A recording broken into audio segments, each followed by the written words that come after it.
രാമചന്ദ്രാഭിഷേകം ശ്രീരാമചന്ദ്രാഭിഷേകം സീതയാ സഹിത രാമചന്ദ്ര രഘുവീരരാജ്യാഭിഷേകം ശ്രീനീലകണ്ഠാഭിഷേകം ആഞ്ജനേയ പരിസേവ്യൻ ധീരഭരതാഭിപൂജ്യൻ വീരലക്ഷ്മണ കുമാര ശത്രുഘ്ന സോദരാർച്ചിത പദാബ്ജൻ ശ്രീനീലകണ്ഠ ഹൃദയേശൻ രാമചന്ദ്രാഭിഷേകം ശ്രീരാമചന്ദ്രാഭിഷേകം. അല്ലയോ രാമ, നീയാണ് സർവഗുണസമ്പന്നനായിട്ടുള്ള മകൻ. നിന്റെ അനുജന്മാരും അതേ പ്രകാരത്തിൽ തന്നെ. അങ്ങനെ നിങ്ങളിലൂടെ ഞാൻ പിതൃഋണവും വീട്ടിക്കഴിഞ്ഞിരിക്കുന്നു എന്ന് മാത്രമല്ല, ഗുരുക്കന്മാരോട് ചെയ്യേണ്ടതായിട്ടുള്ള കാര്യങ്ങൾ അതും ഞാൻ നിർവഹിച്ചു കഴിഞ്ഞിരിക്കുന്നു. അതിനാൽ ഇനി എനിക്ക് കടങ്ങളൊന്നും ഈ ലോകത്തില് ചെയ്യാനായിട്ട് അവശേഷിച്ചിരിപ്പില്ല. എനിക്ക് ആകെ ഒരു ജോലി മാത്രമേ ഇനി ചെയ്യേണ്ടതായിട്ടുള്ളൂ. നകിഞ്ചൻ മമ കർത്തവ്യം തവ അന്യത്രാഭിഷേചനാത്. അല്ലയോ രാമ, നിന്നെ യുവരാജാവായിട്ട് അഭിഷേകം കഴിക്കുക, അതല്ലാതെ എനിക്ക് യാതൊന്നും തന്നെ ഇനി ചെയ്യാനായിട്ടില്ല. സകലതും ഞാൻ ചെയ്തു കഴിഞ്ഞിരിക്കുന്നു. അതിൽ ഞാൻ സംതൃപ്തനാണ്. അതിലൊന്നും ഒരു ദോഷവും വന്നിട്ടില്ല. ഇനി ഒരു കാര്യം എനിക്ക് ചെയ്യേണ്ടതുണ്ട്, അത് ഏറ്റവും പ്രധാനപ്പെട്ടതുമാണ്. നിന്നെ അഭിഷേകം കഴിക്കുക എന്നുള്ളത്. അതല്ലാതെ മറ്റൊന്നും ഇനി അവശേഷിച്ചിരിപ്പില്ല. ഈ വാക്യം വളരെയേറെ പ്രധാനം. ദശരഥന്റെ ഹൃദയത്തില് അലയടിച്ചുകൊണ്ടിരിക്കുന്നതായ ഒരു ഭയം, അത് ഈ വാക്യത്തിനകത്ത് ഒളിഞ്ഞിരിക്കുന്നു. ഏതെങ്കിലും പ്രകാരത്തിൽ തന്റെ പുത്രനെ യുവരാജാവായിട്ട് അഭിഷേകം കഴിക്കുക എന്നുള്ള കാര്യത്തിൽ തടസ്സം വരുമോ എന്ന് രാജാവ് ഭയക്കുന്നു. അത്തരം ഭയത്തിന്റെ കാരണമൊന്നും ഇതുവരെ സൂചിപ്പിക്കപ്പെട്ടിട്ടില്ല എന്ന് മാത്രമല്ല, ദശരഥനല്ലാതെ വേറെ ആർക്കും അറിയുകയുമില്ല. ആരും അറിയുന്നില്ല. ഈ നാട്ടില്, അയോധ്യാപുരിയില് അത് ഈ വാക്കുകളിൽ ധ്വനിക്കുന്നു. നിന്നെ അഭിഷേകം കഴിക്കുക എന്നുള്ളത് ഒഴിച്ച് ബാക്കി ഒന്നും തന്നെ എനിക്ക് നിർവഹിക്കാനില്ല എന്ന് പറയുമ്പോ അതിനകത്ത് ധ്വനിക്കുന്നു എന്തോ ഒരു ഭയം, വളരെയേറെ ശക്തമായൊരു പ്രതിബന്ധം ഇക്കാര്യത്തില് ദശരഥ മഹാരാജാവ് ഉണ്ട് എന്ന് വിശ്വസിക്കുന്നു. പ്രതിബന്ധം ഉണ്ട് എന്ന് വിശ്വസിക്കുന്നു. അതിൽ ഭയക്കുന്നു. ദശരഥന്റെ ജീവിതത്തിൽ ഏറ്റവും പ്രിയപ്പെട്ട കാര്യം രാമനെ യുവരാജാവായിട്ട് അഭിഷേകം കഴിക്കുക എന്നുള്ളതാണ്. അത് സൂര്യവംശജരുടെ പാരമ്പര്യമാണ്. മൂത്ത മകനെ യുവരാജാവായിട്ട് അഭിഷേകം കഴിക്കുക എന്നുള്ളത്. അഥവാ മൂത്ത പുത്രന് ഈ കിരീടം വയ്ക്കാനുള്ളതായ യോഗ്യത ഇല്ലെന്ന് വന്നാൽ എങ്കിൽ അയാളെ ഉടനെ ഒഴിവാക്കിയിട്ട് യോഗ്യതയുള്ളതായ പുത്രന് കിരീടം ധരിപ്പിക്കും. അത് സൂര്യവംശജരുടെ പാരമ്പര്യമാണ്. സകരൻ അങ്ങനെ ചെയ്യുന്നത് നാം കാണുന്നുണ്ട്. ഇനി നമ്മൾ സകരന്റെ പരാമർശത്തിലേക്ക് വരും. അപ്പോഴേക്കും അവിടെ നമുക്കത് കേൾക്കാം. മൂത്ത മകനെ അദ്ദേഹം ഉപേക്ഷിച്ചു. എന്തുകൊണ്ടെന്നാൽ അവൻ അയോഗ്യനായിരുന്നു. പുത്രൻ യോഗ്യനായിരിക്കണം, ഇക്ഷ്വാകു വംശത്തെ അലങ്കരിക്കുന്നവനായിരിക്കണം, ലോകത്തിന് ഏറ്റവും വലിയ അനുഗ്രഹമായിരിക്കണം. എങ്കിൽ മാത്രമേ കിരീടം കൊടുക്കൂ. ഇല്ലെങ്കിൽ യോഗ്യനായിട്ടുള്ള ഒരാളിന് കിരീടം സമർപ്പിക്കും. ഇതാണ് ഇക്ഷ്വാകുക്കളുടെ പാരമ്പര്യം. ഇവിടെ 4 മക്കളും യോഗ്യന്മാർ.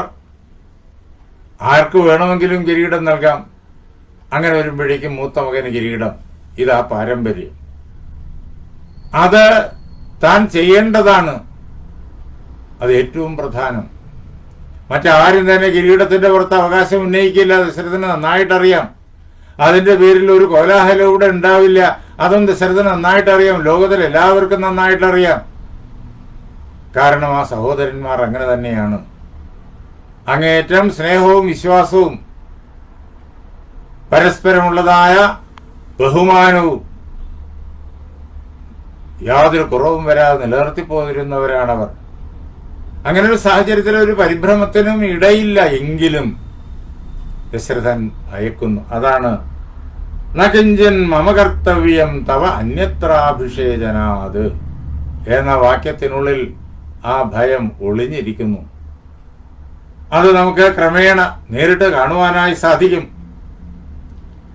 അതുകൊണ്ട് അതോ യത്വാമഹം ബ്രൂയാം തന്മേ ത്വം കർത്തുമർഹസി. അതുകൊണ്ട് അല്ലയോ രാമ, എന്താണോ ഞാൻ നിന്നോട് പറയുന്നത് അത് നീ എനിക്ക് വേണ്ടിയിട്ട് നിർവഹിക്കണം. നിനക്ക് വേണ്ടിയിട്ട് നിർവഹിക്കുന്നില്ല എന്ന് തീരുമാനമെടുക്കാനുള്ള സ്വാതന്ത്ര്യം നിനക്കുണ്ട്. പക്ഷേ അത് പാടില്ല. ഞാൻ എന്താണോ പറയുന്നത്, യുവരാജാവായിട്ട് കിരീടം ധരിക്കുക എന്നതാണ് മഹാരാജാവിന്റെ കൽപ്പന.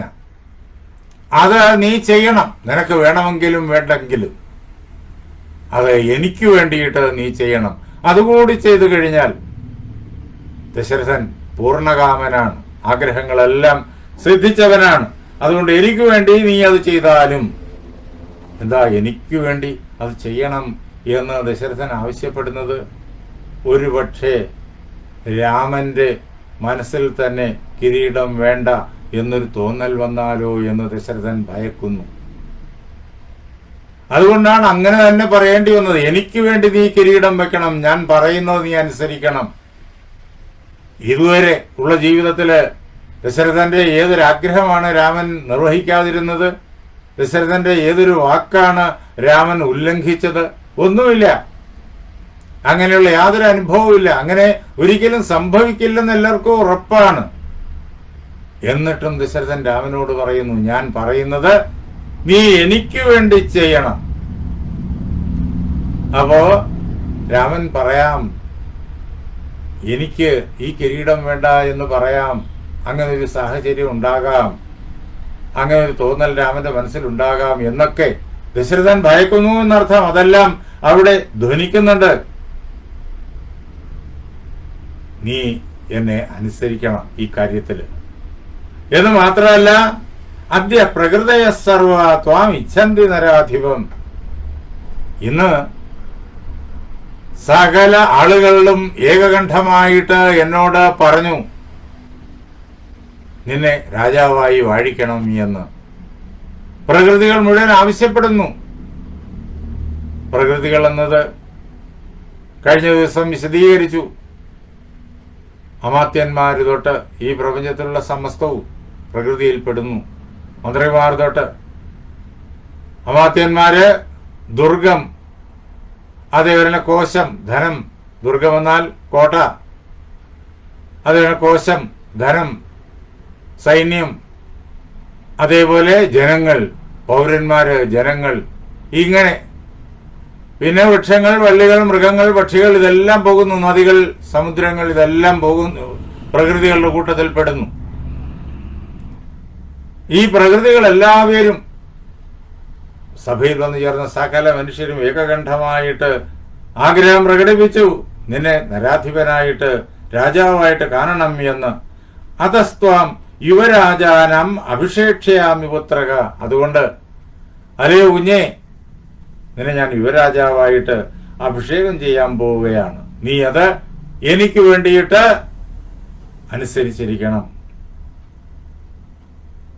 എന്താ ദശരഥന്റെ ഭയത്തിന് കാരണം? ഇതാ ആ കാരണങ്ങൾ ഒന്നൊന്നായിട്ട് അനാവരണം ചെയ്യപ്പെടുകയാണ് ദശരഥന്റെ വാക്കുകളിൽ. അഭിചാദ്യ അശുഭാൻ രാമ സ്വപ്നാൻ പശ്യാമി രാഘവ. അല്ലയോ രാമ, ഇപ്പോ ഞാൻ രാത്രികാലങ്ങളിൽ ഉറങ്ങുമ്പോഴേക്കും അശുഭങ്ങളായിട്ടുള്ള സ്വപ്നങ്ങൾ കാണുന്നു. ജീവിതത്തിൽ ഇതുവരെ അനിഷ്ടകാരികളായിട്ടുള്ള സ്വപ്നങ്ങൾ ഒന്നും തന്നെ ഞാൻ കണ്ടിട്ടില്ല. ഞാനിപ്പോ അത് തുടർച്ചയായി കാണുന്നു. അതെന്താ സൂചിപ്പിക്കുന്നത്? അനിഷ്ടം സംഭവിക്കാൻ പോകുന്നു എന്ന്. എന്തായിരിക്കും ആ അനിഷ്ടം? തനിക്കിന്ന് ചെയ്യാനായിട്ട് ഒരൊറ്റ കാര്യം മാത്രമേ ഉള്ളൂ, ബാക്കി എല്ലാം ചെയ്തു കഴിഞ്ഞിരിക്കുന്നു. ബാക്കി ഒന്നിലും അനിഷ്ടം ഇനി സംഭവിക്കാനില്ല.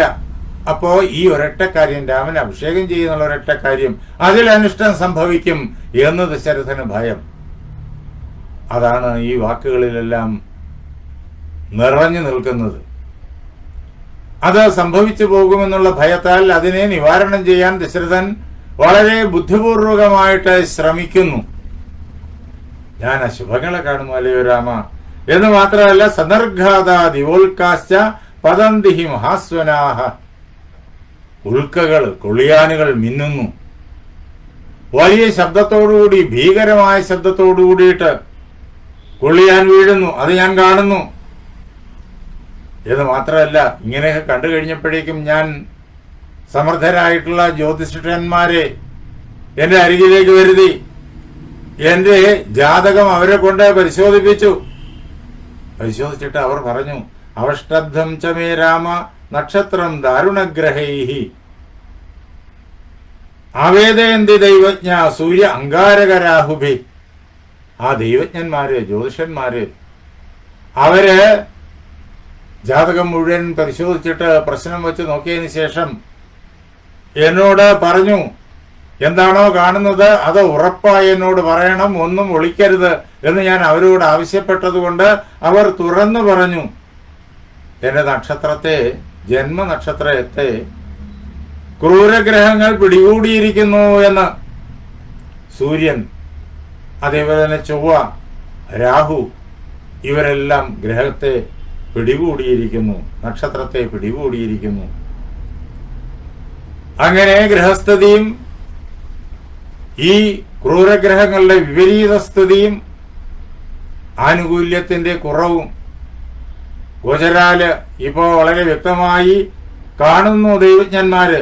അതിനോടൊപ്പം ഈ നിമിത്തങ്ങളും കൂടി ചിന്തിക്കുമ്പോൾ പ്രായേണച്ച നിമിത്താനാം ഈദൃശാനാം സമുദ്ഭവേ, ഈ രീതിയിലുള്ളതായ നിമിത്തങ്ങളെല്ലാം കാണുമ്പോൾ പ്രായേണ നമ്മൾ തീരുമാനിക്കേണ്ടത് ഇങ്ങനെയാണ്. രാജാഹി മൃത്യുമാപ്നോതി, രാജാവിന് മരണമുണ്ടാകും. ഘോരാംച ആപത മൃച്ഛതി, മരണം ഉണ്ടാകുന്നു മാത്രമല്ല, അതിനു മുമ്പായിട്ട് ഭയങ്കരമായ വിപത്തും ഉണ്ടാകും. ഇതാണ് രാജാവിനെ ഭയപ്പെടുത്തുന്നത്.